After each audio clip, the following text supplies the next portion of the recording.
The movie opens in 1960 in Houston, where young George and his family move into a new home that's in dire need of repair.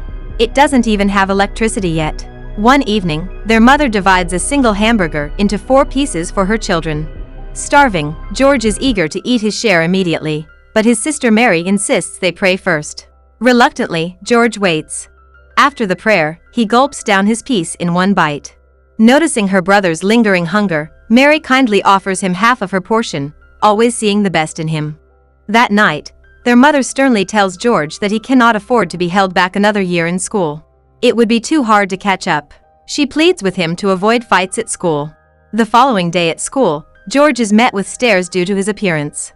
In class, he attempts to answer a question, but the teacher dismisses him because of his dirty clothes, choosing instead to call on a student with shiny shoes.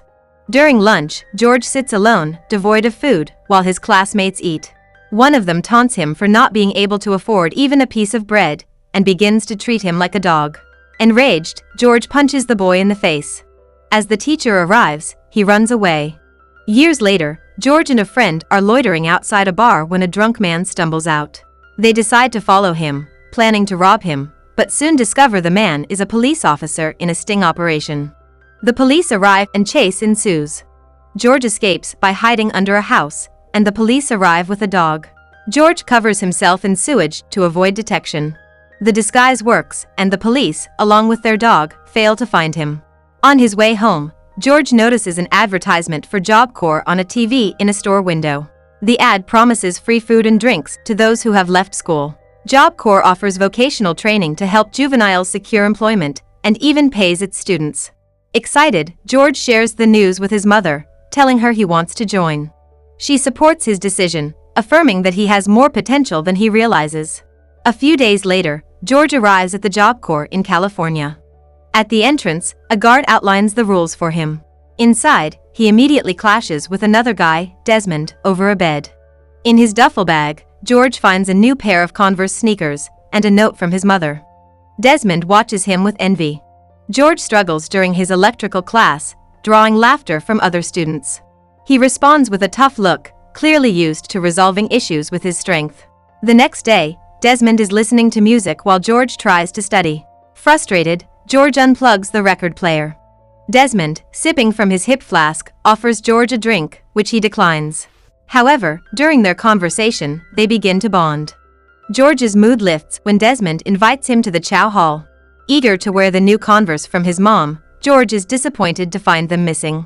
At the chow hall, Desmond advises him to report the theft after they eat. He shares with George that he's the reason there are extra brownies in the cafeteria today. Thanks to his knack for numbers, Desmond got a job in cafeteria. He tweaked the weekly order sheets, swapping out beans for more brownies. George notices a guy wearing his stolen Converse sneakers.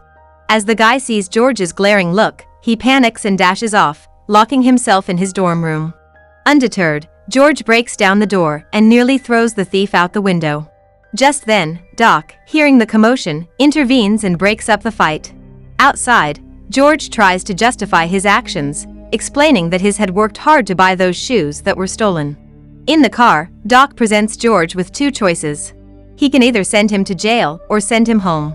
Offering money for a bus ticket, Doc is prepared to expel him from the program. George pleads with Doc not to kick him out. And feeling sympathetic, Doc decides to give him another chance. He asks if George ever boxed. Doc, who turns out to be a boxing coach, notices George's strength and suggests he join the boxing club. George eagerly accepts.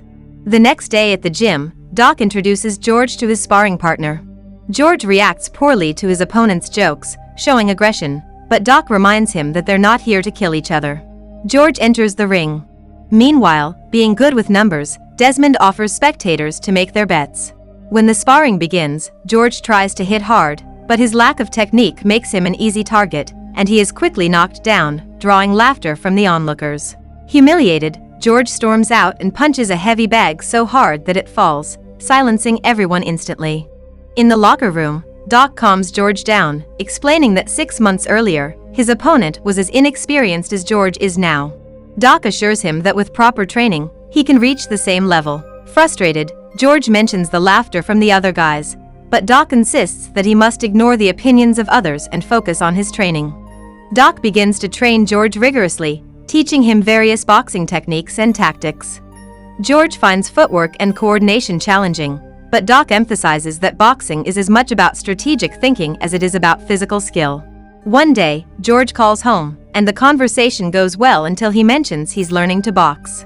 His mother expresses her disapproval of fighting, but their call is abruptly ended when George runs out of phone credit. Later, George faces the same opponent who previously knocked him down, but this time, the match is dramatically different. Within seconds, George knocks him out, leaving Doc impressed by his rapid improvement. George visits Doc in his office and learns that Doc was once a professional boxer who won his first 24 fights.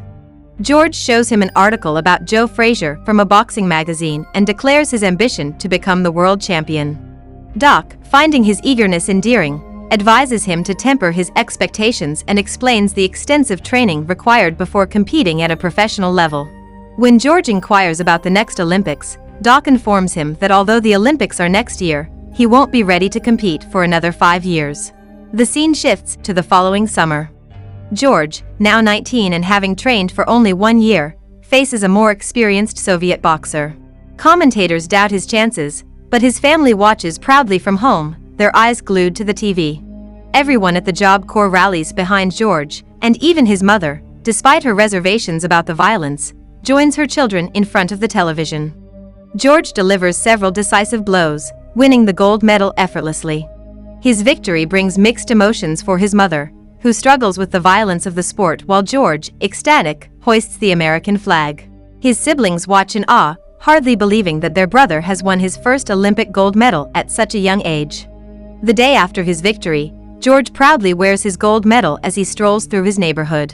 He encounters a former accomplice who criticizes him for raising the American flag after his fight, contrasting it with the significant protest by other black athletes who stood with bowed heads on the podium.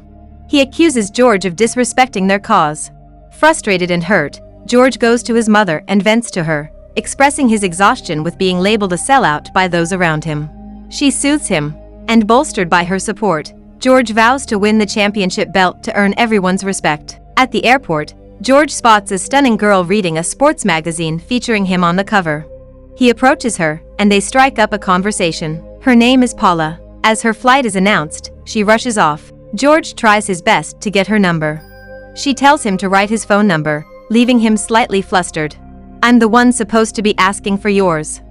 "George, do I look like the kind of woman that stands around by the phone?" He scribbles his number, and after she leaves, he mumbles to himself. Back at the gym, Doc introduces George to his new team, Dick Sadler, his promoter, and Archie Moore, the former light heavyweight champion. "The morning you wake up to fight for that championship, the air tastes different, the sun looks different, and only 2 men on this whole earth matter, and you're one of them." As George embarks on his quest for the heavyweight title, he defeats his opponents one by one, each victory bringing him closer to his goal. Under his coach's guidance, he prepares to face Joe Frazier. Meanwhile, Paula calls George, and they begin dating. She becomes a regular at his fights, supporting her boyfriend as he improves his record to 22-0. Eventually, George and Paula get married. After securing his 36th win, his coaches announce that he is ready for the title fight. The big day arrives in Jamaica, the title fight between George Foreman and Joe Frazier. George is the underdog, especially since Frazier defeated Muhammad Ali 2 years ago, and hardly anyone believes George stands a chance. The crowd chants fervently for Frazier. He takes a heavy left hook early in the first round but responds with powerful body shots. Frazier lands another of his signature left hooks, but just before the round ends, George delivers a massive uppercut, knocking Frazier down. The bell rings, giving Frazier crucial recovery time. Undeterred, George dominates the subsequent rounds, knocking Frazier down several times until the referee is forced to stop the fight. To everyone's astonishment, George is declared the new heavyweight champion of the world. At the after-party, George is surrounded by cheers and a flurry of journalists. Amid the excitement, a charming woman catches his eye. He also approaches Desmond, offering him a role as his financial manager, acknowledging his knack for numbers. Impressed but taken aback, Desmond agrees, promptly pouring out his drink. As George insists, he stopped drinking. Later, George returns to his hotel room to find that same woman on his bed. Despite his confusion, he lets her stay, and they share an intimate moment. However, the realization that he has cheated on his wife leaves George feeling deeply uncomfortable. The next morning, George watches an interview where Muhammad Ali mocks him, vowing to throw him back into the ghetto with one punch. George is infuriated by these words. A few months later, George hosts a family gathering at his luxurious mansion. He proudly shows his mother his collection of cars. He's delighted to see his daughter, but his interactions with his wife are noticeably distant. Just as they're about to eat, his mother reminds everyone to thank God for the food. During the meal, his sister Mary announces she's expecting a baby, and Desmond shares that he's invested all George's money into rock-solid stocks. Meanwhile, Paula steps away to answer a phone call, only to discover it's one of George's mistresses on the line. She confronts George about it. George can't even look her in the eyes.